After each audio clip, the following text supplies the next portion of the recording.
სანაპიროზე რო იყო ხოლმე, ხო გახსოვთ ერთი დიდი სივრცე გამოყოფილი პრიორიტეტული მანქანებისთვის და ჩვენ ვერ გადავდიოდით ხოლმე იქ, იმიტომ რომ დავჯარიმდებოდით.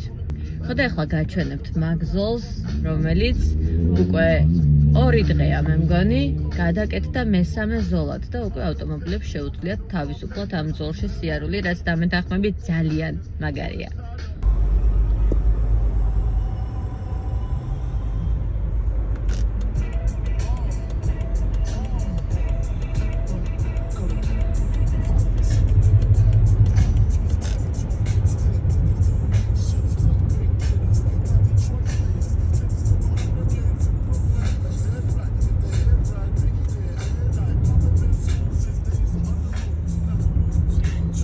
ამიერიდან შორიდან აღარ ვუყურებთ იმ მანქანებს, ვისაც უფლება ჰქონდა, რომ იმ ზოლში ევლოთ.